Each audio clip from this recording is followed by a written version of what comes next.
9번 발해 문화유산 중 고구려적 요소가 아닌 것 상당히 좋은 문제죠. 자, 9번 발해에 대해서 공부를 좀 해보도록 하겠습니다. 자, 누가 공격했나요? 발해. 최수정이 공격했나요? 대조영이 공격하죠. 대조영 건국이에요. 대조영이 어느 나라 장군인가요? 이걸 하나 물어보고 싶어요. 대조영이 고구려 장군이죠. 자, 고구려 출신이에요. 그럼 무슨 말이에요? 발해는 고구려의 어떤 문화를 많이 이어갔겠다. 이런 것들을 생각할 수 있겠죠. 그래서 물론 발해의 모든 구성이 다 고구려인만은 아닙니다. 그래서 이원적 구성이다 이런 말을 해요. 자, 이원적 구성이다. 무슨 말이에요? 지배층, 다스리는 계층. 그죠? 자, 지배층은 고구려계. 그 다음에요. 피지배계층. 대다수 주민들은 말갈계통. 나중에 청나라가 되고 만주족들이죠. 만주족의 어떤 그 조상들이라고 보시면 되겠네요. 말갈족. 자, 이렇게 이원적 구성이고요. 가장 중요한 얘기를 하려고 합니다. 자, 이게 발해는요. 문화가 굉장히 중요해요. 문화. 그래서 문화를 볼 건데요. 고구려를 전승한, 그러니까 고구려를 이어받았다 그랬잖아요. 고구려 출신이니까.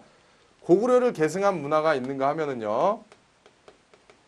당나라를 모방한 문화가 병립을 한단 말이에요. 병존을 해요. 그래서 고구려를 계승한 문화 중에 대표적인 게 무덤 양식 같은 거예요.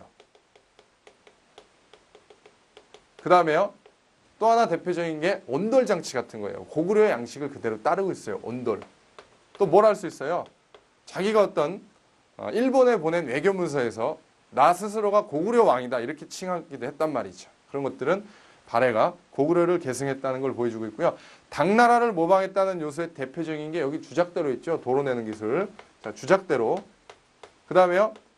정치구조. 이 삼성 육부제가 당나라에서 따온 건데 하지만 운영만큼은 독자적으로 했다. 이렇게 볼 수 있어요. 어쨌든 자, 당나라에서 따온 가장 그 대표적인 모방적 요소가 주작대로라는 거예요. 그래서 시험 문제가 그거 물어보고 있는 거죠.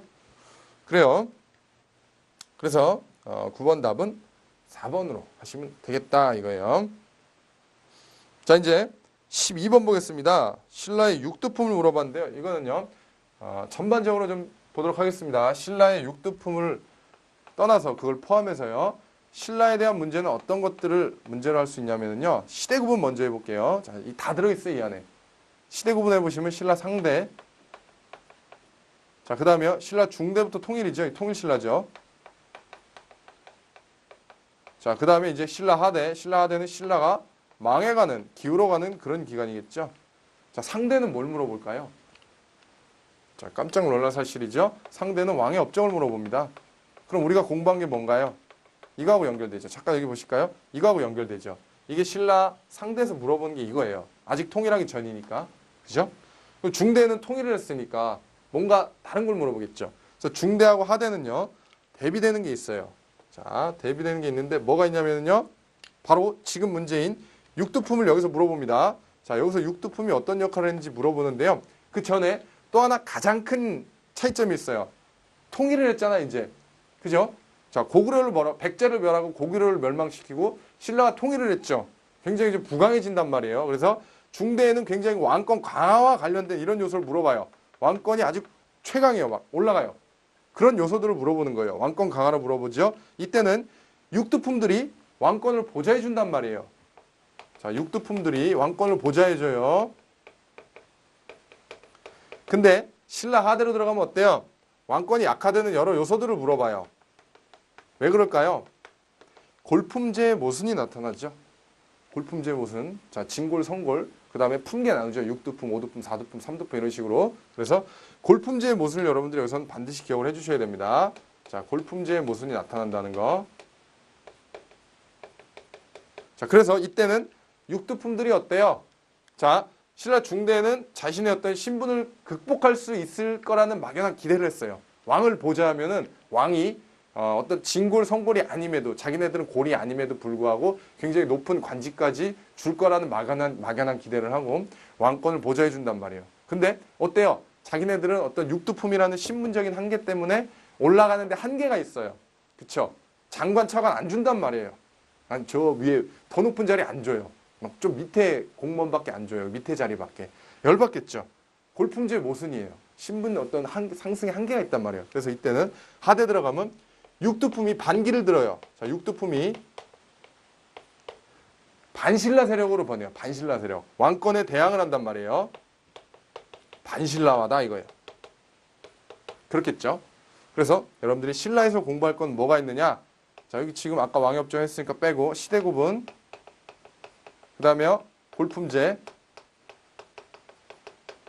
자, 이에 따라 이제 지금 공부한 육두품 하나 또 추가할게요. 신라에서 잘 나오는 거 화랑도. 여러분들 화랑도 잘 기억해 두세요. 이것도 다 관련이 있습니다.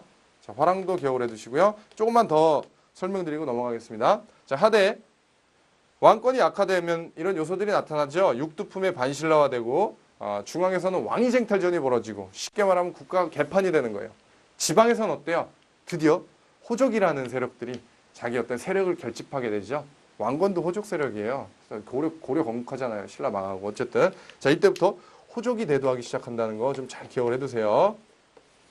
자, 이렇게 정리하시면은 이와 관련된 여러 가지 문제를 맞히실 수 있습니다. 육두품에 대한 설명으로 틀린 것 4번 맞아요? 틀려요? 신분적 제약으로 인한 고위직 진출에 한계가 없대요. 왜 반신라화 됐는데요? 골품제의 모순. 그죠? 골품제 등급이 정해져 있단 말이에요. 신분에 따라 최고로 올라갈 수 있는 자리가 정해져 있어요. 이게 모순이 있었기 때문에 이러한 어떤 폐단이 나타났다. 이렇게 하시면 되겠고요. 여러분들 이제 15번 문제를 보도록 하겠습니다. 자, 15번 칠판 한번 싹 지우고요. 자, 아주 잘 지워지죠? 싹싹 지워져요. 자, 물기가 있기 때문에 물기가 마른 다음에 시작을 하겠다 하시면 안 되고요. 물기 위에서도 잘 써집니다. 자, 보도록 하죠. 15번 문제가 뭐였죠? 광종의 왕권 강화. 자, 15번. 더 잘 써져요. 막 미끈미끈한 게. 자, 광종은요, 뭘 여러분들이 공부하셔야 되냐면요. 고려죠. 고려잖아요. 그렇죠? 광종과 공민왕의 업적을 잘 구별하셔야 됩니다. 둘 다 기읒으로 시작해갖고 여러분들 헷갈릴 수 있는데, 광종은 고려 이제 여러분들 초반에 나오는 분이고요. 공민왕은 고려 말에 나오는 분입니다. 그래서 둘 다 공통점을 물어보면 왕권 강화는 공통점이에요. 자, 왕권 강화는 공통점이에요. 광종은 여기 나와 있잖아요. 노비안건법. 뭔가요? 억울하게 노비가 된 사람들 해방시켜 준 거죠. 그러니까 쉽게 말하면 어떤 그 고위층들, 귀족이나 어떤 호족들 있죠. 좀 성장한 세력들의 노비를 몰수하는 거죠. 국가 재정을 확충하고 그 다음에 귀족 세력들을 억압하기 위해서 이런 노비 안건법을 시행했고요. 그 다음에 과거제도를 도입을 하죠. 굉장한 업적입니다. 그 다음에 칭제권원, 황제라는 명칭을 사용하자 이거예요. 칭제권원 이런 것들. 자, 공민왕은요. 이제 고려 말이죠. 이때는 조선으로 넘어가기 좀 바로 직전이에요. 그렇죠? 그렇게 이제 공민왕이 나올 정도 되면 이제 조선으로 넘어가는 그런 이제 조짐이 보이죠. 자, 공민왕은요. 친원파 여러분들 권문세족 있죠? 자, 권문세족을 제거한 게 공민왕입니다. 이거 많이 함정파입니다. 권문세족을 오히려 신진사대부를 제거하고 권문세족을 등용했다 이러면 틀리죠. 그래서 권문세족을 제거하고 신진사대부를 대거 등용하는 자, 요게 이 왕이 바로 공민왕이에요. 그 다음에 공민왕 하면 생각나는 게 뭐예요? 친원, 그죠? 친원이 아니라 반원, 반원 자주정책. 원나라에 대항하는 그런 거죠. 그래서 반원. 자, 자주정책을 좀 기억을 해두세요. 이때는 언제예요? 몽고가 우리 내정간섭을 할 때잖아요. 그렇죠? 그래서 몽고풍을 다 폐지하고요. 그 다음에 몽고 내정간섭기구, 대표적으로 쌍성총관부 이런 것들.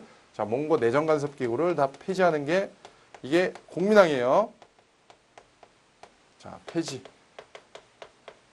그 다음에요. 이때는 우리가 내정간섭을 받았기 때문에 몽고에서 우리 관제 있죠? 관제 있잖아요. 우리 쉽게 지금으로 말하자면 정부의 명칭 이런 걸 관제를 다 격화시킨단 말이에요. 다시 관제를 복구하는 게 이게 공민왕입니다.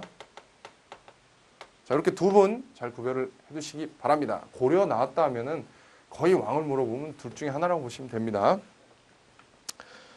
자, 15번. 북진 정책은 아니죠. 북진 정책은 저 고려 왕건이 추진했던 거죠. 그래서 이거는 틀렸습니다. 광중으로 물어봤는데 북진 정책이 나왔어요. 넘어가겠습니다. 16번.